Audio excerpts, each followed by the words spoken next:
तीसरा दिन रहा आज और आईडीएफसी बैंक घोटाले को लेकर के एक बड़ी जानकारी जो मुख्यमंत्री की तरफ से दी गई है, उसमें सबसे अधिक 200 करोड़ से ज्यादा की राशि प्रदूषण नियंत्रण विभाग की थी। 100 करोड़ के करीब राशि हरियाणा मार्केटिंग बोर्ड और पंचायती राज विभाग की थी।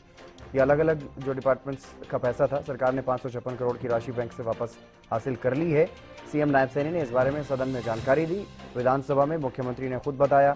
कि वापस लिए गए हैं 556 करोड़ रुपए, 22 करोड़ का ब्याज भी इसमें शामिल है और ग्रामीण विकास निधि प्रशासन बोर्ड के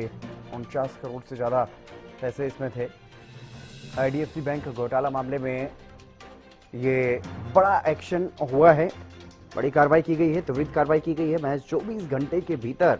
ये बड़ी रकम जो है वो रिकवर की गई है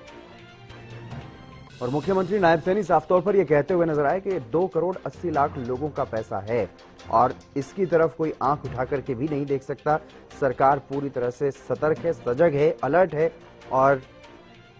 इसीलिए ये पूरा का पूरा पैसा वापस लिया गया और न सिर्फ वापस लिया गया बल्कि इस पर एक उच्च स्तरीय जांच कमेटी भी बैठा दी गई है। जांच करने के लिए जांच कमेटी का गठन किया गया है जो अब जांच करेगी, एक एक पहलू पर जांच करेगी। कौन निजी बैंक के कौन से कर्मचारी अधिकारी इसमें शामिल थे और इसके अलावा सरकारी विभाग के भी कौन से अधिकारी कर्मचारी इसमें शामिल थे, उन तमाम पहलुओं को लेकर के जांच करेगी और न सिर्फ जांच की जाएगी बल्कि सुझाव भी दिया जाएगा कि किस तरह से ऐसे मामलों में ताकि पुनरावृत्ति ना हो उसको भी रोका जा सके। उसके लिए भी मुख्यमंत्री यहां पर कहते हुए नजर आए हैं, स्पष्ट करते हुए नजर आए हैं और साफ तौर पर आश्वस्त किया पूरे सदन को, प्रदेश के लोगों को कि जो भी इसमें शामिल पाया जाएगा उसके खिलाफ कड़ी कार्रवाई की जाएगी। आईडीएफसी बैंक घोटाला मामले से जुड़ी हुई ये बड़ी खबर, बड़ी जानकारी, ताजा अपडेट आज मुख्यमंत्री नायब सैनी विधानसभा में देते हुए नजर आए। महेंद्र लगातार हमारे साथ बने हुए हैं। महेंद्र,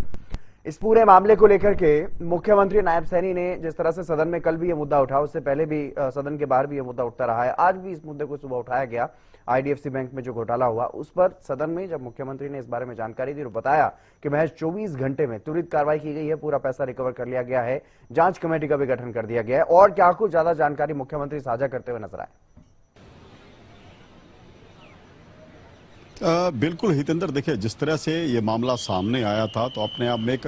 बड़ा मामला था कि किस तरह से सरकारी विभागों का 590 करोड़ रुपया जो एक प्राइवेट बैंक के अंदर रखा गया था वो गायब हो जाता है। तो कई तरह के सवाल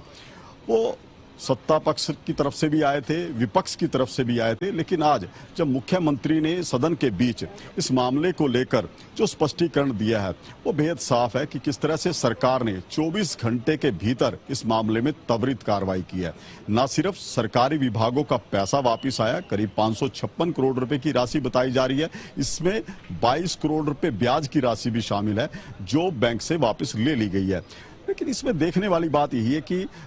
जो कर्मचारी बैंक के इसमें संलिप्त थे, इसमें एक पूर्व मैनेजर बताया जा रहा है, इसके अलावा और भी कई कर्मचारियों के नाम सामने आए हैं जो इस घोटाले में कहीं ना कहीं संलिप्त थे। बैंक उन पर पहले ही एक्शन ले चुका है और सरकार क्या कुछ कार्रवाई कर रही है इसके बारे में विस्तार से जानकारी मुख्यमंत्री नायब सिंह सैनी ने दी है कि एक उच्च स्तरीय जांच इस पूरे मामले की होगी, आखिर किस तरह से कहां पर यह चूक हुई है। इसके साथ साथ जो है एंटी करप्शन ब्यूरो मामले की जांच कर रहा है, स्टेट विजिलेंस टीम इस मामले में जांच कर रही है, केस दर्ज कर लिए गए हैं, दोषियों को किसी सूरत में बख्शा नहीं जाएगा और जो उस स्तरीय कमेटी बनाई गई है वो आगे भी सलाह भी देगी कि किस तरह से सरकारी जो विभागों का पैसा है वो राष्ट्रीयकृत बैंकों में किस प्रोसेस के तहत रखा जाएगा ताकि उसकी समय समय पर मॉनिटरिंग की जा सके। तो एक बिल्कुल स्पष्ट और साफ संकेत मुख्यमंत्री ने अपने इस जवाब में दिया है कि इस घोटाले को लेकर सरकार ने बेहद एक्शन लेते हुए त्वरित कार्रवाई की है और अभी जिस तरह से रिकवरी की गई है, क्योंकि इस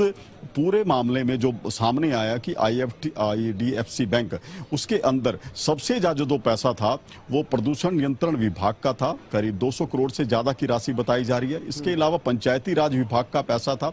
और मार्केटिंग बोर्ड का उसका भी 50 करोड़ से ज्यादा जो है इस बैंक के अंदर डिपॉजिट रखा गया था। तो ऐसे में अब सरकारी विभागों को भी नई गाइडलाइन जो है उच्च स्तरीय कमेटी की जांच के बाद दी जा सकती है कि वो किस तरह से अपना पैसा बैंक के अंदर रखेंगे और किस तरह से रेगुलर उसकी मॉनिटरिंग होगी। बिल्कुल बिल्कुल महेंद्र, पैसे का गबन हुआ, अब रिकवर कर लिया गया, पूरा पैसा रिकवर करने की बात जो है मुख्यमंत्री कह रहे हैं, लेकिन मामला यहीं खत्म तो नहीं हो जाता, अभी सवाल और भी हैं और विपक्षी तरफ से भी तमाम सवाल उठाए जा रहे हैं।